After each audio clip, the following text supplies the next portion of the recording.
नमस्ते दोस्तों, स्वागत है आपका हमारे चैनल पर। आज हम बात करेंगे बांग्लादेश में मचे सियासी घमासान की, जहां हालात दिन ब दिन और नाजुक होते जा रहे हैं। खबर है कि कट्टरपंथी इस्लामी संगठन हिफाजत-ए-इस्लाम ने बांग्लादेश के अंतरिम सरकार के मुख्य सलाहकार और नोबेल पुरस्कार विजेता मोहम्मद यूनुस को खुली धमकी दी है। इस संगठन ने कहा है कि अगर यूनुस ने महिला मामलों में सुधार समिति के इस्लाम विरोधी प्रस्तावों को लागू करने की कोशिश की तो उनका अंजाम भी पूर्व प्रधानमंत्री शेख हसीना जैसा होगा। आखिर क्या है ये पूरा मामला और क्या बांग्लादेश में बढ़ रहा है, बांग्लादेश में कट्टरपंथ बढ़ रहा है, कट्टरपंथ का साया है। चलिए समझते हैं इसको विस्तार में। और पिछले साल अगस्त 2024 में बांग्लादेश में एक छात्र नेतृत्व वाले आंदोलन ने शेख हसीना की 15 साल पुरानी सरकार का तख्ता पलट कर दिया। हसीना को देश छोड़कर भारत में शरण लेनी पड़ी। इसके बाद मोहम्मद यूनुस, जो माइक्रो फाइनेंस के लिए नोबेल पुरस्कार जीत चुके हैं, को अंतरिम सरकार का नेतृत्व सौंपा गया। लेकिन अब यूनुस के सामने एक बड़ा संकट खड़ा हो गया है। हिफाजत-ए-इस्लाम, जो एक प्रभावशाली कट्टरपंथी संगठन उसने यूनुस को चेतावनी दी है कि अगर उन्होंने महिला सुधार समिति के प्रस्तावों को लागू किया तो उन्हें भी हसीना की तरह सत्ता से बेदखल कर दिया जाएगा। हिफाजत-ए-इस्लाम का कहना है कि महिला मामलों की सुधार नीति 433 सुझाव कुरान और सुन्ना के खिलाफ है। इस समिति ने हाल ही में अपनी रिपोर्ट सौंपी, जिसमें विवाह, तलाक, विरासत और भरण पोषण जैसे मुद्दों पर सभी धर्म की महिलाओं के लिए एक समान कानून की सिफारिश की गई है। हिफाजत के संयुक्त सचिव मुनमुनुल हक ने नारायणगंज में एक रैली में कहा कि हमने यूनुस का सम्मान किया है, लेकिन अगर वे इस एजेंडे को आगे बढ़ाते हैं तो हम उनके साथ वही करेंगे जो शेख हसीना के साथ किया गया। ये धमकी उस समय आई है जब बांग्लादेश पहले से ही अस्थिरता से जूझ रहा है।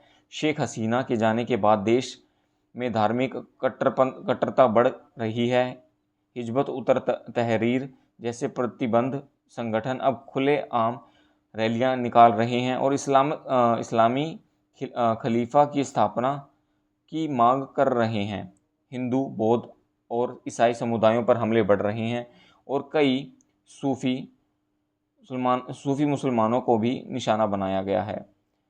कई लोग यूनुस पर आरोप लगा रहे हैं कि वे कट्टरपंथी ताकतों के सामने झुक रहे हैं। उदाहरण के लिए राष्ट्रीय पाठ्याचार्य और पाठ्यपुस्तक बोर्ड की एक समिति को भंग कर दिया गया और क्योंकि इसमें इस्लामवादी समूहों ने इसके 2 सदस्यों को इस्लाम विरोधी करार दिया। ट्रांसपेरेंसी इंटरनेशनल बांग्लादेश ने इससे खतरनाक मिसाल बताया। लेकिन यूनुस का पक्ष है। यूनुस का कहना है कि वे देश को देश को लोकतंत्र की ओर ले जाना चाहते हैं और इसके लिए सुधार जरूरी है। उन्होंने दिसंबर 2025 से मार्च 2026 के बीच चुनाव कराने की बात कही है। हालांकि कुछ लोग मानते हैं कि यूनुस की सरकार के पास कानून व्यवस्था पर पूरी तरह नियंत्रण नहीं है। बांग्लादेश की पुलिस हसीना के समय हुए दमन के बाद हतोत्साहित है और सेना के साथ भी यूनुस के रिश्ते तनावपूर्ण बताए जा रहे हैं।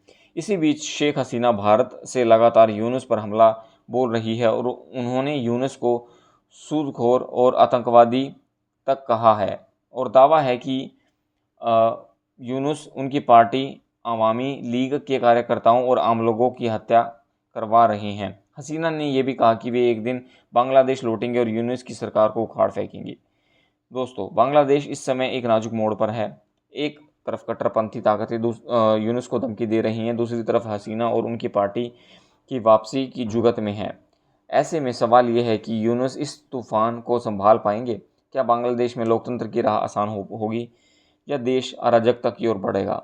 आप इस बारे में क्या सोचते हैं? नीचे कमेंट में ज़रूर बताएं दोस्तों। अगर आपको ये वीडियो पसंद आया हो तो लाइक करें और चैनल को सब्सक्राइब करें और बेल आइकन का बटन दबाना ना भूलें ताकि ऐसी वीडियोज़ मैं आपके लिए और लाता रहूँ। धन्यवाद दोस्तों।